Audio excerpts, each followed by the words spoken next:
Hey, I'm Shaye Keister, and I'm your host for the Casual Cattle Conversations podcast, where we connect you with members of the beef industry who can help you build a more profitable operation. As you listen to each episode, be sure to set an intention for the show. What do you want to get out of it, and how do you want to use this information to make changes on your operation? If you're looking for more ranching resources outside of what's being shared on these podcast episodes, sign up for my free weekly newsletter. I'll send ranching information and podcast episodes straight to your inbox every week. In addition to that, you will also receive a free PDF with 22 ranch management tips from the gurus who have been on my show. The link to sign up for that is in the show notes. With that, let's hear from our guest today and discover how we can improve the beef industry and our own unique cattle operations. Okay, Wes, Matt, I don't know about you guys, but I'm excited to talk about some bull buying and bull sales today, just to have a conversation about that. For those people, bull sale season has been in the swing of it for a while already, but it's also got a long ways to go. So we're going to hopefully provide some great tips, some resources, and just have a great conversation for commercial cattlemen to get ready to buy their next herd sire. But to start out, Matt, can you introduce yourself to those listening and talk about what you're doing in the beef industry and kind of your background in the bull buying, selling space, and just the industry as a whole? Sure. So my name is Matt Woolfolk. I'm originally from West Tennessee. I grew up on my family farm raising seedstock Hereford cattle on a farm that's been in the family since the Civil War ended. Went through college as an animal science major at Mississippi State and then on to Texas A&M. And when I got out of school, I entered breed association work for my first real big kid job with the Beefmaster Breeders United for a couple of years as a field rep, and then moved on to the American Shorthorn Association based out of Kansas City and was there full time for 4 years. And then a couple of years ago, I moved to Southwest Iowa, got married, and have settled on my wife's hometown and here on her family farm. She and our 1-year-old son, we have a herd of commercial cattle ourselves, but also have started kind of a new venture, adding a herd of Hereford cattle to the family enterprise, and also trying to keep going with her herd of registered Angus cows. And in addition to that, when I moved to Iowa, we started a small business focused on data analytics in the seedstock sector, known as MRW Cattle Resources, where we primarily work with seedstock producers on the bull sale and production sale side of things, analyzing what the customer is looking for in their specific situation, what folks are paying a premium for, and also helping them with their genetic plans to continue to produce those bulls that the buyers are sending the signals that they want when they come to their specific bull sale. So we got just a couple fires going in the beef business. My wife's an extension specialist with Iowa State Extension, so we've got a couple things going on. I would say it's not a couple and it's more like a lot, but it sounds like you're doing a lot of great things. And we have Wes Chism on here today too. And for those loyal listeners, everyone seems to know and love episodes with Wes. At least that's what the downloads say.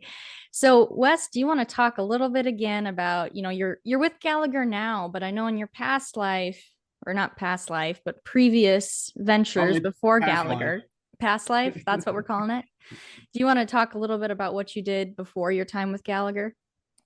Yeah, my career path follows Matt's pretty similarly.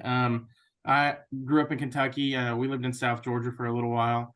Went to the University of Kentucky, got a degree in ag econ with a minor in animal science. Left, went to work for the American International Charolais Association as a field rep as my first big kid job. I covered Texas and Louisiana and Arkansas and Oklahoma and New Mexico and Arizona for those guys, which is, that's kind of that and the Northwest, kind of the breadbasket for Charolais bull sales. and did that for just shy of 6 years, and then left and came to Gallagher, and have been there ever since.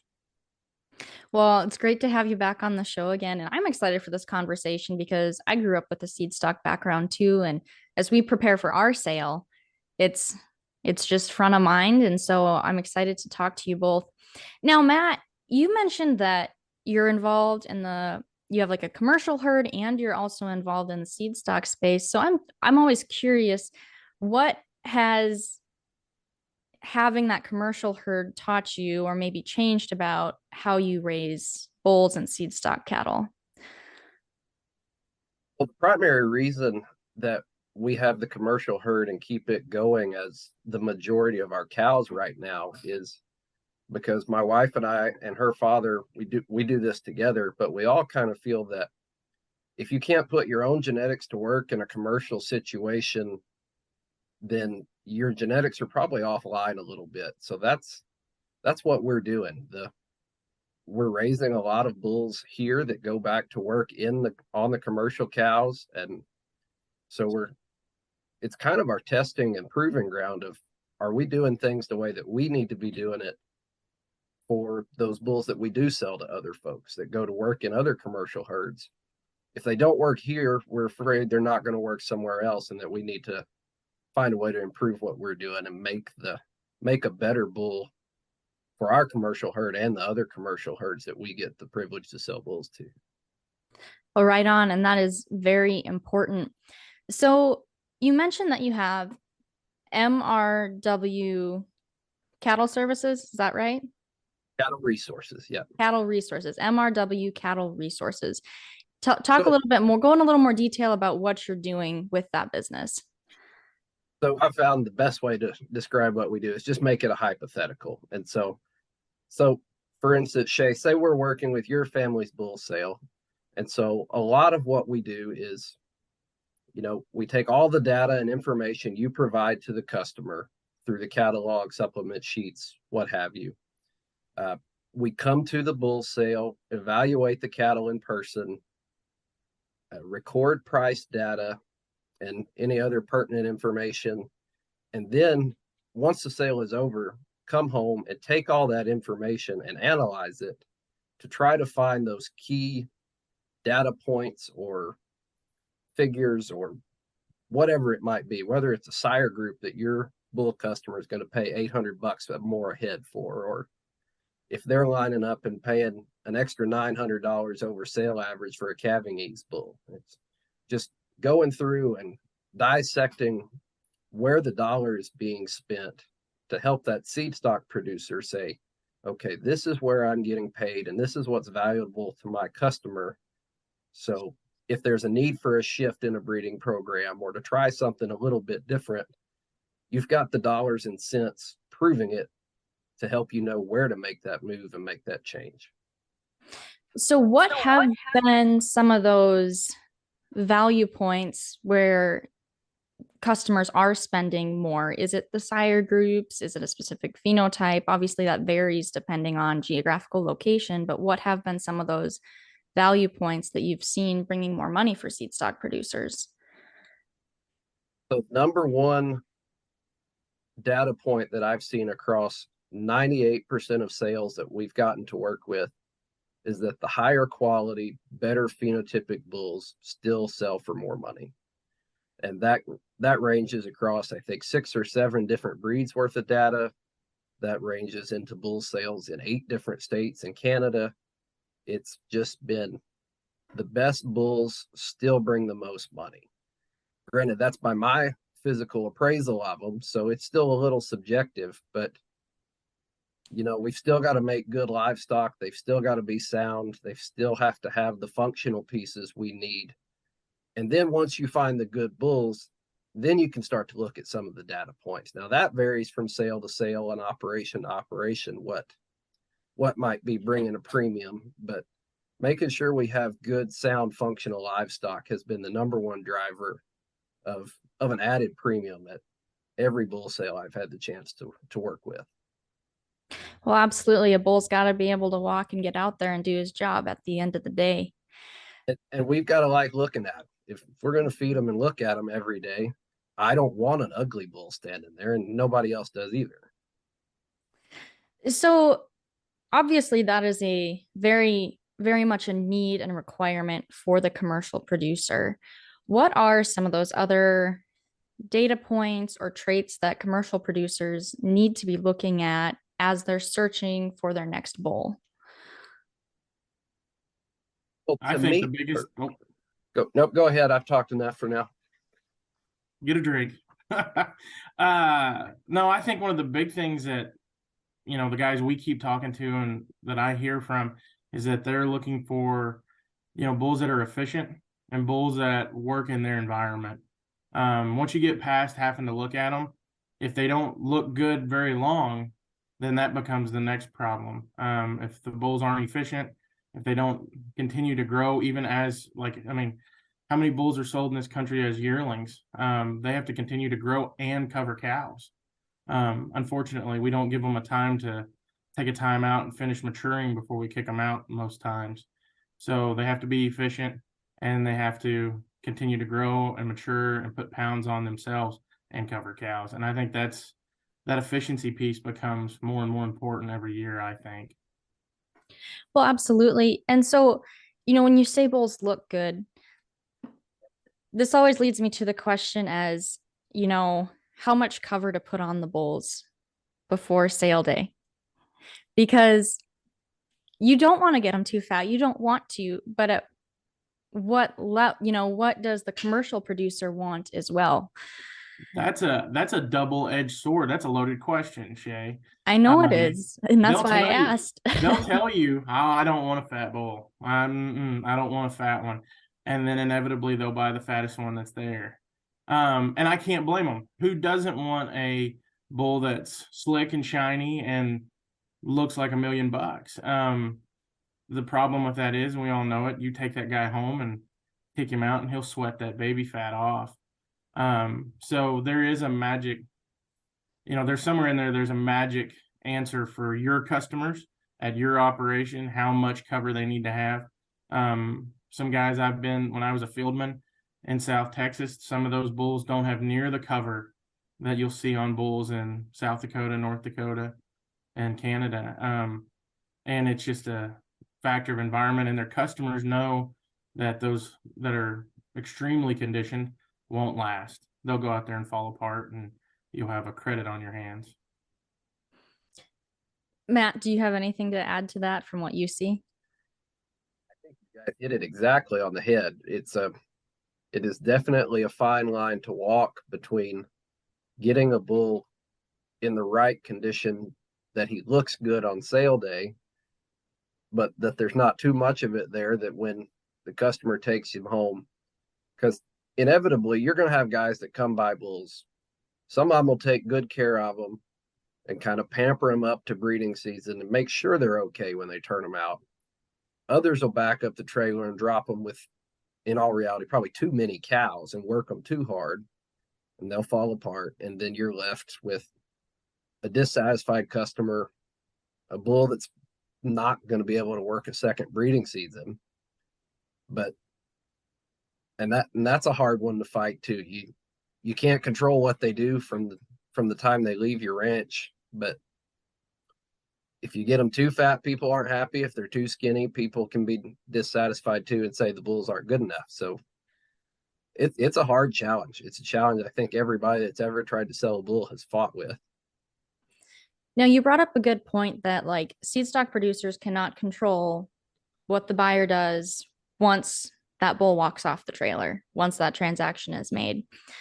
What have you seen as being effective ways to build good relationships between, the commercial producer and the seed stock provider to make sure bulls will fit the environment and that, hopefully you can help that buyer take good care of that bull after it leaves your place? Because no one likes to sell a bull and see it fall apart because it was worked too hard or wasn't fed right. And and on the other side, if for some reason the bull doesn't work out, that's important for that seed stock producer to know so that they can make changes. So what have you seen as being effective ways of building that relationship between bull seller and bull buyer?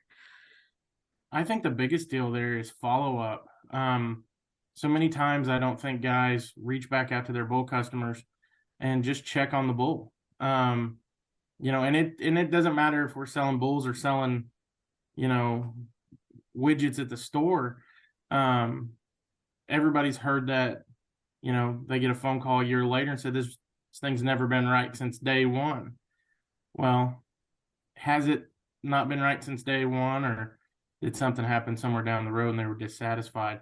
And I think if guys would take the time to reach back out to their customers and say, hey, you know, how are things getting along? Do you bull still looking good? Having any problems? You know, appreciate you coming and buying from us. I think that goes a long way. If nothing else, then it shows that you're interested. And if they are having a problem or have a concern, you can try to address it earlier on instead of later. I've always felt like you very rarely hear from the satisfied customer. The ones that buy the bulls and they go out, turn them out, they work great, they keep them multiple breeding seasons. You don't hear from those guys till the bull finally reaches his end life and they have to come replace him. But if something goes really wrong, those are the ones you hear from. And it seems to me over the last few years, I think we've kind of seen a shift to where customer service is even more important from the seed stock producer side than it used to be. You know, we used to be able to get away with a first breeding season guarantee was the customer service.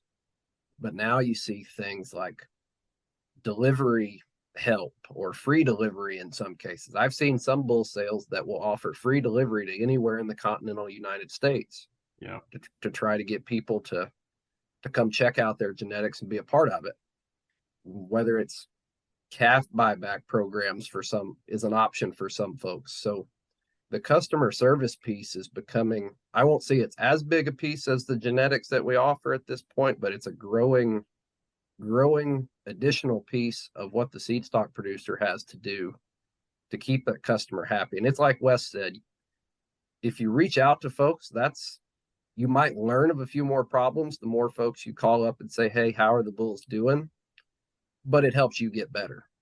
If you reach out and you have multiple guys say, no, you know, the feet didn't really hold up on those bulls. You go back and look, they're all in the same sire group. You probably don't need to be putting him in the AI list for next year. Matt, you make a pretty good point too. I think you're right that the genetics is what gets a customer there. They come to buy, or I mean, in my mind, I guess they come to buy the genetics that you're offering, but that customer service is what keeps those guys coming back. That's the retention of it. Knowing they're going to be taken care of if there is a problem. And like you said, the laundry list of things that get offered now blow my mind. I mean, free delivery anywhere in the US. It's crazy. I mean, fuel's high.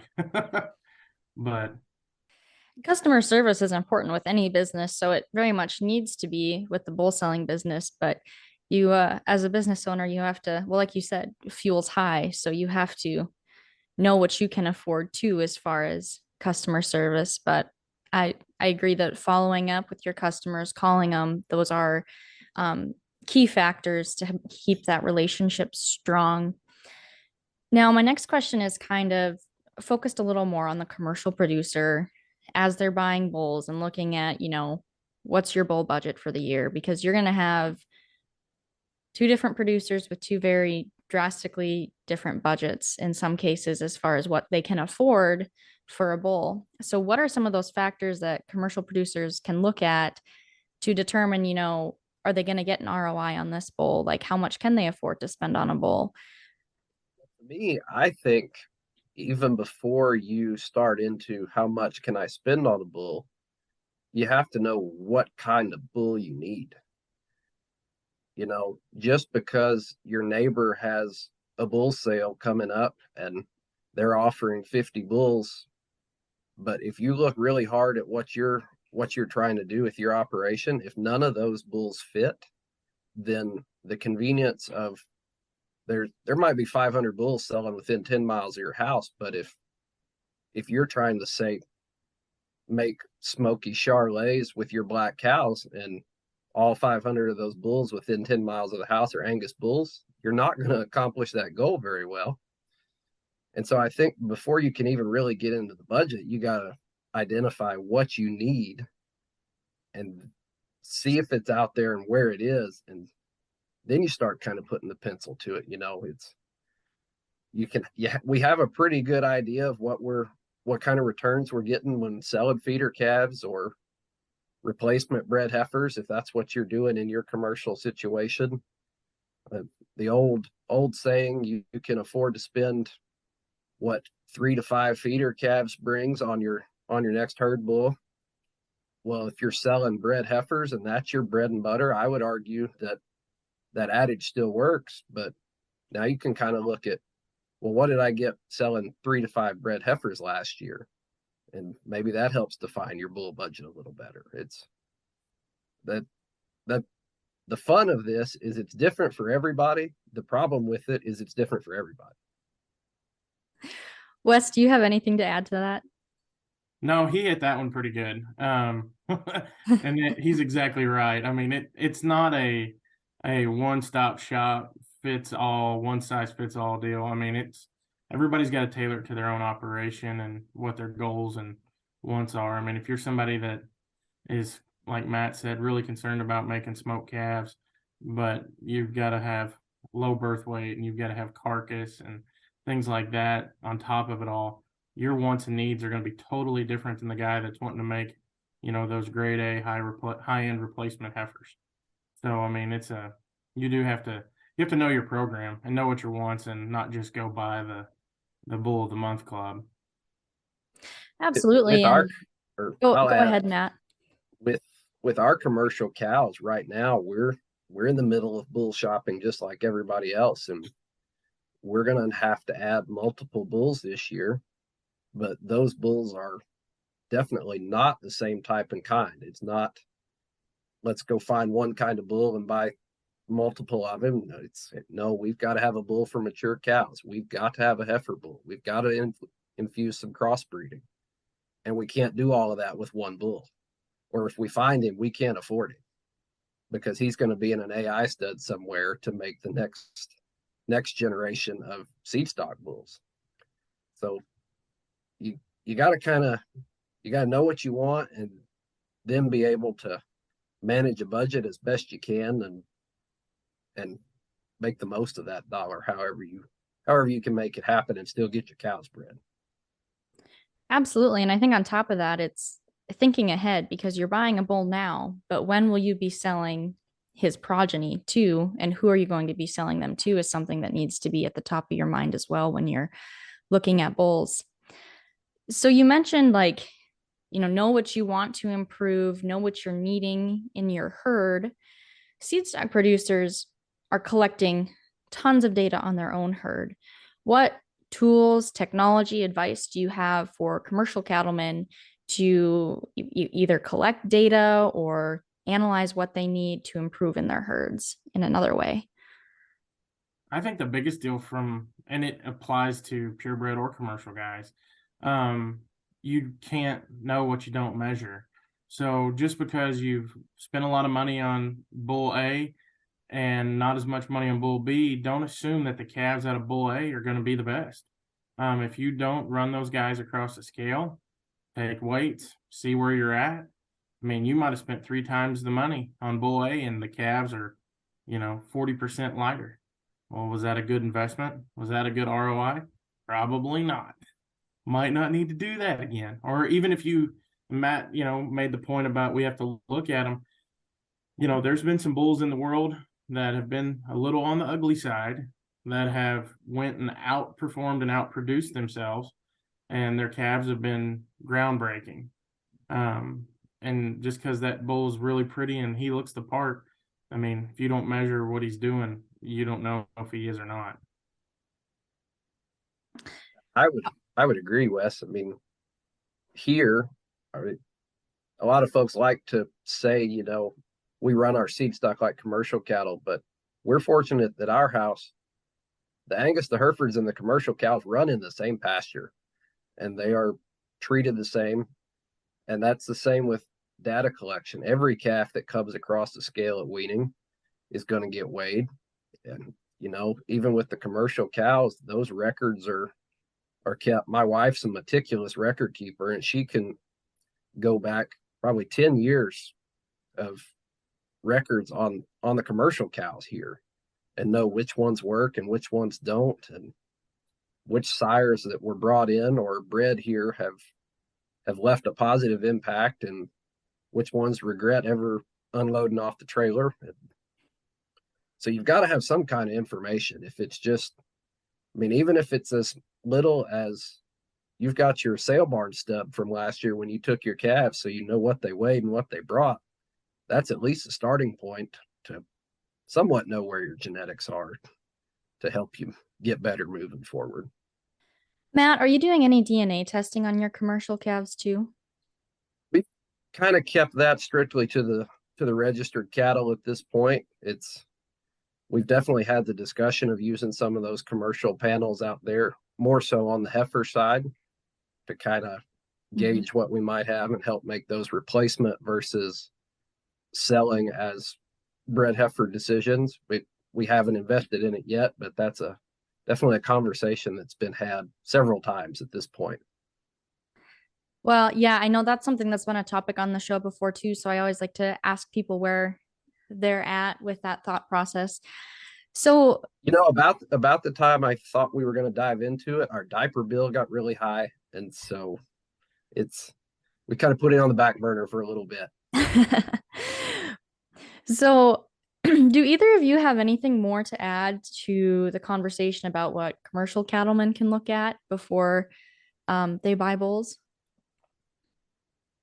The one thing I would say, and it's kind of a little bit of an unpopular discussion, and it was brought up to me actually at a grazing event a couple of years ago, is expectations.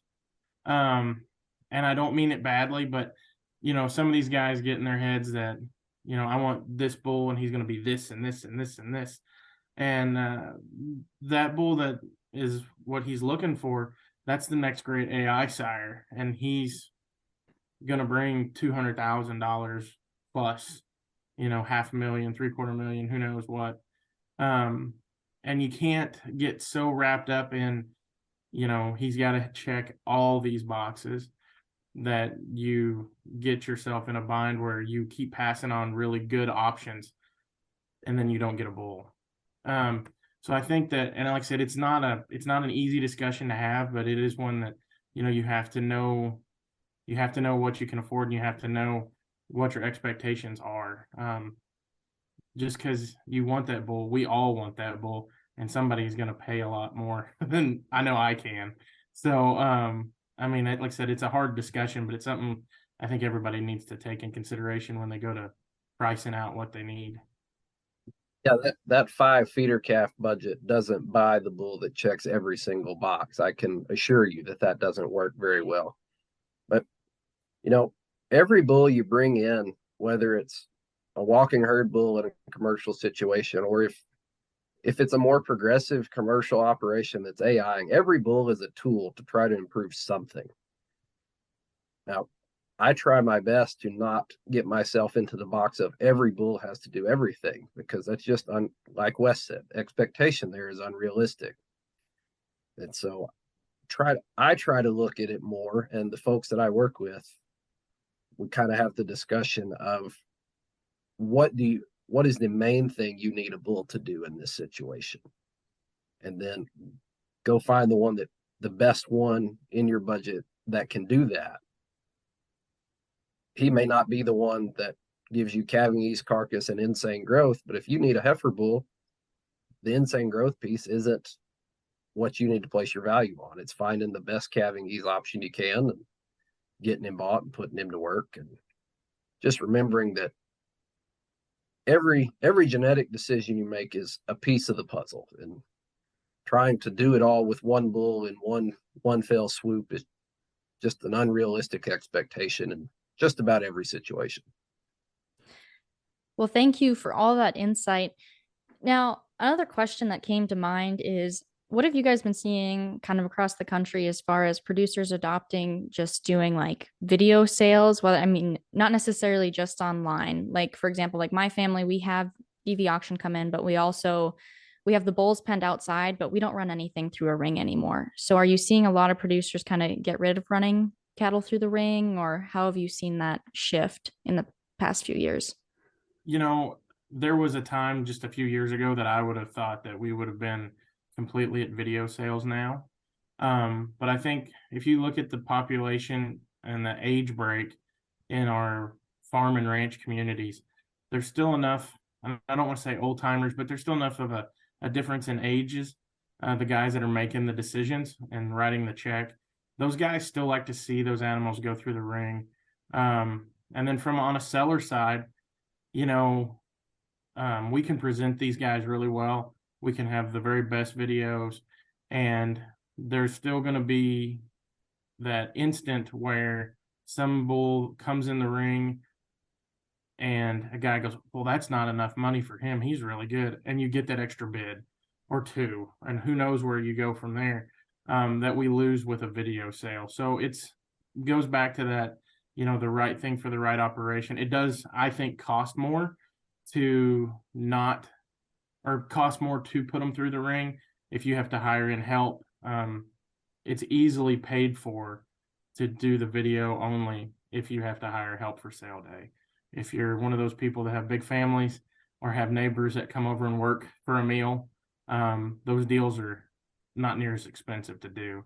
So, but it kind of has to do, I think, with your customer base and what you can justify in your operation.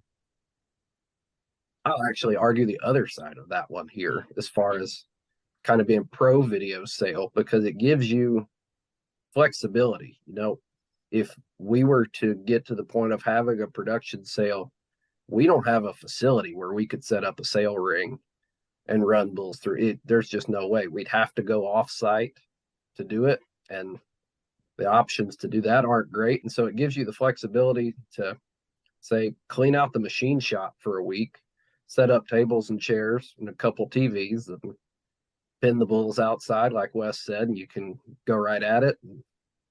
I haven't seen too many people slow down much over buying them on a video screen if they're pinned outside. You know, I have seen some where the bulls are off site, and then you put people in a room and have the sale, and they didn't have the opportunity to walk out the back door and go look at the bulls. Now that's more of a challenge, but I think the video option gives the flexibility that just about anybody can host a sale now. If you've got a building or a big room and a place to put your bulls outside, you've got the ability to host a sale if you want to. Absolutely. Well, I really appreciate all of your guys' professional insight and experience that you've shared today, but I would like to move towards a fun part of the conversation as we wrap up, since we kind of started with it off of the recording. But to kind of wrap things up in a fun way, what are your favorite sale day meals to really make the event? Well, if we ever get to the point of having that sale, the first person I'm going to hire to cook for it is Wes Chism, without a doubt. We will make sure to serve some of the best brisket I've ever had in my life anywhere off of Wes Chism smoker. I appreciate that, Matt. I really do. And I will answer that one with the best sale day meal I ever had was in, and if he listens to this, he's going to laugh, was at Mitch Thomas's Thomas Charlet Inc. in Raymondville, Texas, way down south. They had green chili one time, and it was out of this world. Man, it was good. And I've never forgotten that. And that's been at least 10 years ago. But I have never forgotten that. That goes down as one of the most unique and best meals I ever had sale day. There's definitely pieces of various sale day meals that come to mind. If I could take the cheesy potatoes that you have at Jungle Shorthorns every January and pair them with, you know, some of the desserts I've had along the way, or, you know, I also say, don't be afraid to be just a little bit different on the meat side. We can all go get a burger somewhere, but, you know, hot beef Sundays are not a bad thing to trot out there. Or it doesn't have to go on a bun to be a successful sale day meal. That's right. And like Matt said, we talk about, like I just said, something that was unique, that stuck with me. I mean, if you're thinking of redoing your sale meal, do something a little different. And have some fun with it. Because I mean, those poor auctioneers and ringmen, by the end of sale season, they've eaten enough barbecue to kill somebody. I mean, that's the last thing they want to do is have another barbecue sandwich. Alrighty. So thank you very much. I appreciate you both being on the show today and having this conversation.